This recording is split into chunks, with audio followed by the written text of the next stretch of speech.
오늘은 기독교의 제자도라는 제목으로 하나님 말씀 함께 나눕니다. 제가 좋아하는 시 가운데 종종 설교에서 소개하는 시가 있어요. 도종환 시인의 흔들리며 피는 꽃 들어보셨나요? 제가 한번 읊어볼까 합니다. 제목 흔들리며 피는 꽃 시인 도종환 흔들리지 않고 피는 꽃이 어디 있으랴 이 세상 그 어떤 아름다운 꽃들도 다 흔들리면서 피었나니 흔들리면서 줄기를 곧게 세웠나니 흔들리지 않고 가는 사랑이 어디 있으랴 젖지 않고 피는 꽃이 어디 있으랴 이 세상 그 어떤 빛나는 꽃들도 다 젖으며 피었나니 바람과 비에 젖으며 꽃잎 따뜻하게 피었나니 젖지 않고 가는 삶이 어디 있으랴. 참 아름답고 은혜로운 시입니다. 우리의 인생이 그러합니다. 우리의 인생은 늘 흔들리죠. 때론 상당히 위태위태합니다. 그러나 시인이 노래하듯이 우리의 인생은 흔들리면서 인생의 꽃을 피워갑니다. 이것이 인생살이예요. 인생살이 참 쉽지 않죠. 이와 같은 이유로 세상 격언에도 이런 말이 있어요. 세상에 공짜는 없다. 세상에 공짜는 없다. 이처럼 우리가 세상살이 할 때 이 세상을 잘 사는 비결은 세상에는 공짜가 없다는 것을 아는 것이 중요합니다. 이 말은 우리 그리스도인들에게도 적용돼요. 신앙생활에는 공짜가 없다. 그렇습니다. 신앙생활에는 공짜가 없습니다. 우리의 주님이신 예수님도 그러하셨고, 우리의 사도들도 그러하셨고, 우리의 신앙의 선배님들도 그러하셨습니다. 모두가 거룩한 수고로움의 땀방울과 영광의 핏방울을 뿌려가면서 신앙의 발걸음을 걷고 걸었습니다. 따라서 우리의 신앙도 그러하길 소망해 봅니다. 오늘부터 에베소서 3장을 시작해요. 에베소서 3장 1절은 이렇게 시작하죠. 그리스도 예수의 일로 너희 이방인을 위하여 갇힌 자 된 나 바울은. 에베소서 3장 1절은 고난 당하는 바울 또는 고난 속에 있는 바울로 시작을 합니다. 사도는 말씀하셔요. 갇힌 자, 갇힌 자. 이 말씀이 의미하는 바는 이것이죠. 지금 사도 바울은 감옥에 갇혀 있다. 사도 바울은 지금 로마의 죄수다. 그렇습니다. 이것은 사실입니다. 사도의 사정을 잘 알지 못하는 세상 사람들이 볼 때 사도의 처지는 죄수입니다. 사도는 범죄자입니다. 그러나 사실은 그렇지 않죠. 사도는 어쩌다 죄수가 되어 로마의 감옥에 갇히게 되었을까요? 사실은 이렇습니다. 사도 바울은 3차 여행을 마치고 예루살렘으로 돌아왔어요. 그러나 사도 바울은 예루살렘에서 유대인 때문에 체포됩니다. 사도행전 21장 27절 33절 아시아로부터 온 유대인들이 성전에서 바울을 보고 모든 무리를 충동하여 그를 붙잡고 온 성이 소동하며 백성이 달려와 모여 바울을 잡아 성전 밖으로 끌고 나가 그들이 그를 죽이려 할 때에 소문이 군대의 천부장에게 들리매 그가 급히 군인들과 백부장들을 거느리고 달려 내려가서 바울을 잡아 두 쇠사슬로 결박하라 명하고 그리고 그는 가이사랴 감옥에 갇히게 되죠. 또한 로마 황제에게 재판을 받기 위해 로마로 호송되었고 또한 감옥에 갇히게 되었죠. 여기서 문제 나갑니다. 사도는 무엇 때문에 로마의 죄인이 되었을까요? 보기 1번, 로마의 법을 어겨서. 보기 2번, 유대인의 법을 어겨서. 정답은 무엇일까요? 정답은 2번, 유대인의 법 때문입니다. 다시 말해, 사도 바울은 로마법을 범한 일반 범죄자가 아니에요. 사도 바울은 지금 유대인의 종교법 때문에 죄인처럼 죄인이 되었고 감옥에 수감되었죠. 이 모든 것이 바로 복음을 전하다가 예수님 때문에 당한 고난입니다. 다시 말해요. 사도는 지금 예수님 때문에 감옥에 갇힌 거예요. 그렇습니다. 바로 복음 때문에 말이죠. 그의 고난은 복음 때문에 겪는 고난입니다. 다시 말해 예수님 때문에 겪는 고난이에요. 그가 예수님을 만나기 전에 그는 어떠한 삶을 살았을까요? 바울이 예수님을 만나기 전 그는 성공이 보장된 인생을 살았죠. 사도는 말합니다. 나는 유대인으로서 길리기아 다소에서 났고 이 성에서 자라 가말리엘 문화에서 우리 조상의 율법의 엄한 교훈을 받았고 너희 모든 사람처럼 하나님께 대하여 열심히 있는 자라. 제가 언제 어디서 어떻게 들었는지 혹은 읽었는지 알 수 없지만 사도 바울에 관하여 기억하는 일화가 하나 있어요. 그 일화는 이렇습니다. 가말리엘 문화생 중에 날카로운 질문을 던져서 그의 스승을 괴롭혔던 수제자가 있었다고 합니다. 바로 그 수제자의 이름이 성경에서 바울이라 부르는 사울이었다고 해요. 이 말은 사도 바울은요, 예수님을 안 믿었으면 가말리엘 문화의 뒤를 잇는 수장이 될 사람이었죠. 한마디로 출세가 확실하게 보장된 성공한 사람입니다. 그랬던 그가 예수님을 만났어요.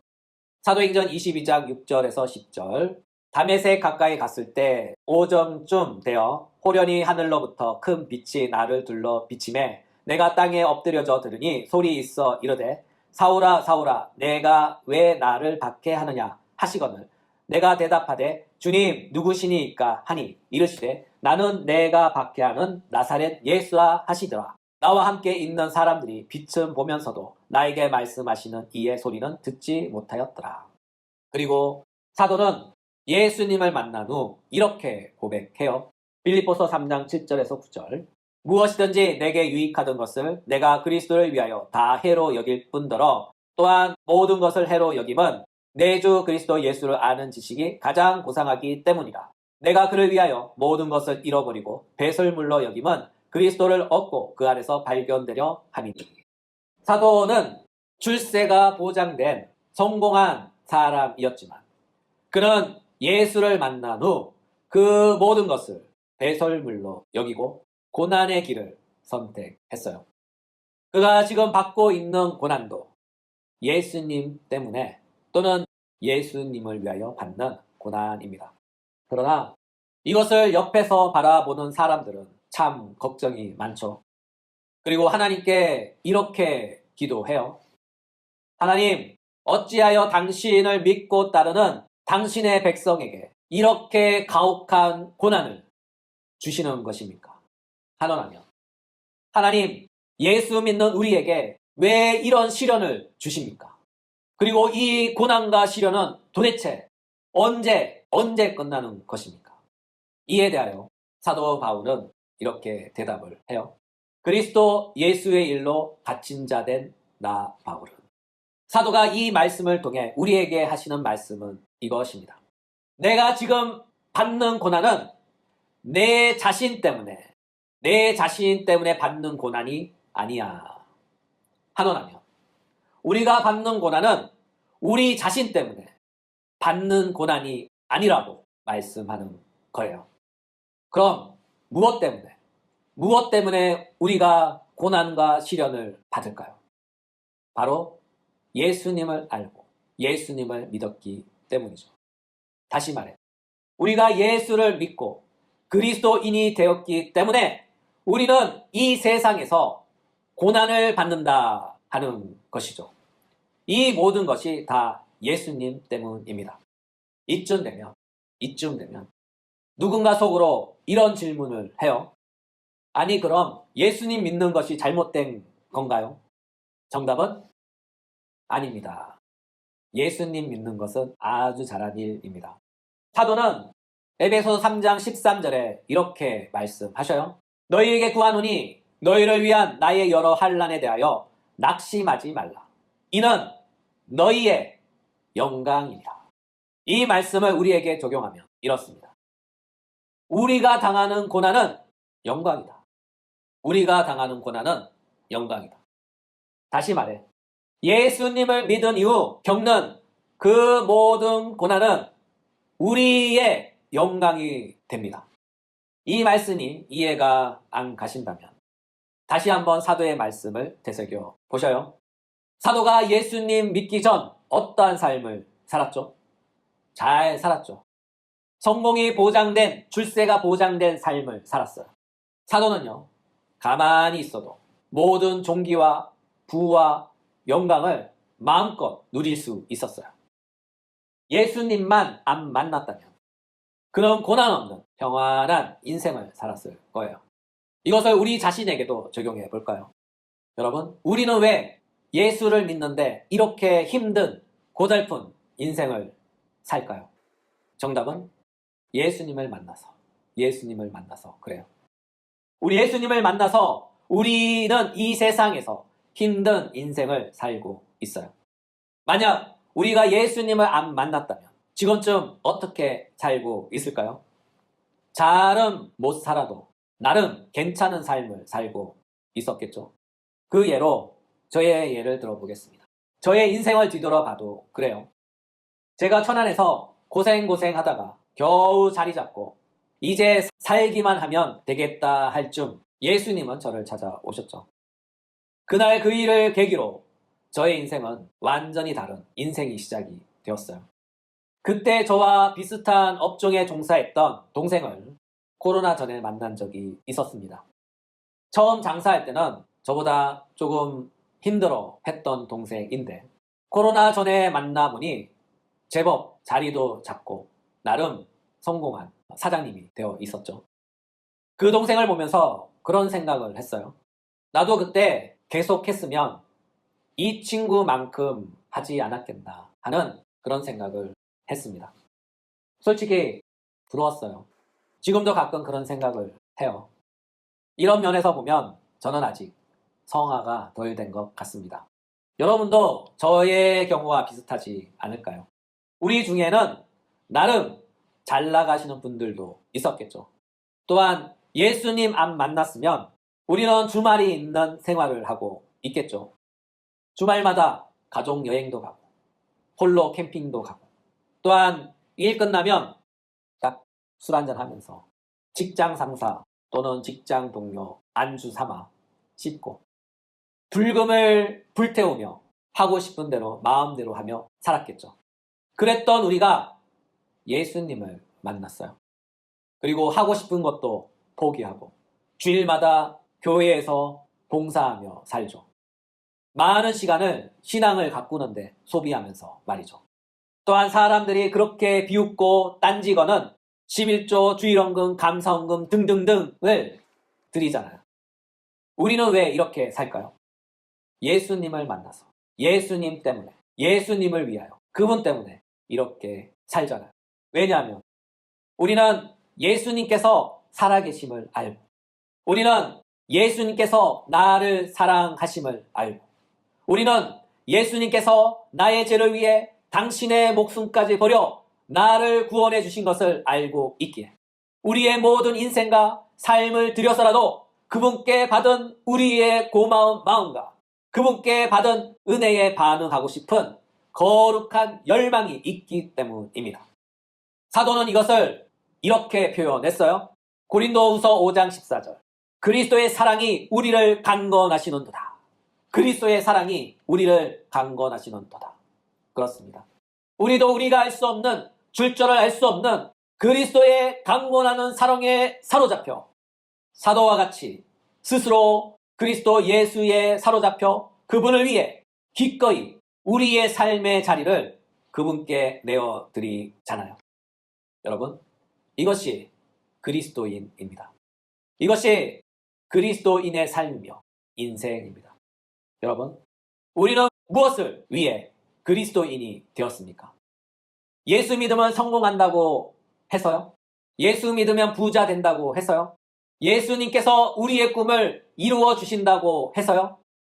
여러분, 만약 그렇게 접근했다면 그것은 기독교를 잘못 이해한 거예요. 기독교는요, 단 한 번도 이 세상의 성공과 번영을 말하지 않아요. 예수 믿으면 이 세상에서 영원토록 잘 먹고 잘 살 것이다. 그렇게 말하지 않아요.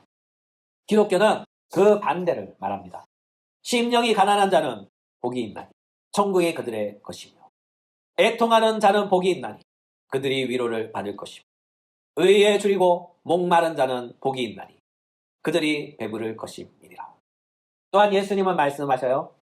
마태복음 16장 24절 25절, 예수께서 제자들에게 이르시되 누구든지 나를 따라오려거든 자기를 부인하고 자기 십자가를 지고 나를 따를 것이니라. 누구든지 제 목숨을 구원하고자 하면 잃을 것이요 누구든지 나를 위하여 목숨을 잃으면 찾으리라. 그렇습니다. 그리스도인의 삶은 자신을 부인하는 삶입니다. 그리스도인의 인생은 주님께서 할당하신 고난의 십자가를 지고 그리스도의 길을 걷는 사람이에요. 그리스도인의 가치는 자기 목숨을 구원하는 것이 아니라 주님을 위해 기꺼이 목숨 버려 헌신하는 것입니다. 사도께서 말씀합니다. 갈라디아서 2장 20절, 내가 그리스도와 함께 십자가에 못 박혔나니 그런즉 이제는 내가 사는 것이 아니요 내 안에 그리스도께서 사시는 것이라. 이제 내가 육체 가운데 사는 것은 나를 사랑하사 나를 위하여 자기 자신을 버리신 하나님의 아들을 믿는 믿음 안에서 사는 것이라. 이처럼 사도와 그를 따르는 제자들은 모두 다 그의 인생을 산 것이 아니라 그리스도 안에서 주님의 인생을 살았습니다. 이와 같은 맥락에서 기독교인의 제자도는 이것입니다. 그리스도의 고난에 동참하며 따르는 것. 사도는 이것을 이렇게 표현했어요. 골로새서 1장 24절, 나는 이제 너희를 위하여 받은 괴로움을 기뻐하고 그리스도의 남은 고난을 그의 몸된 교회를 위하여 내 육체에 채우노라. 그렇습니다. 사도의 이 말씀을 하나하면 우리가 예수님을 믿고 그리스도인이 되어 그리스도인으로 살며 겪는 이 모든 인생의 고난은 바로 그리스도 예수의 남은 고난을 우리 몸에 채우며 사는 거예요. 이것을 조금 더 고상하게 표현하면 이렇습니다. 그리스도의 고난에 동참한다. 또는 그리스도의 고난에 참여한다. 이와 같은 까닭에 사도는 이렇게 말씀하셔요. 디모데후서 3장 12절, 무릇 그리스도 예수 안에서 경건하게 살고자 하는 자는 박해를 받으리라. 사도의 이 말씀은 그리스도를 위하여 또는 그리스도인으로서 살아가고자 하는 사람은 그의 인생 가운데서 어떤 형식이든지 어떤 방식이든지 반드시 고난을 당하게 되어 있다는 거예요. 따라서 사도는 그 자신이 그리스도 예수를 위해 갇히고 고난받는 것을 자랑스럽게 여겼습니다. 왜냐하면 우리가 살면서 그리스도 예수로 인해 고난받는 것은 그리스도께 우리가 드리는 최고의 영광이기 때문에 그렇습니다. 다시 말해, 그리스도인이 되어 그리스도인으로 살아가면서 겪는 모든 고난은 그 고난 자체가 예수님을 위한 고난이 되고 또한 그의 인생의 여정이 그리스도 예수를 높이는 행위가 되기 때문이죠.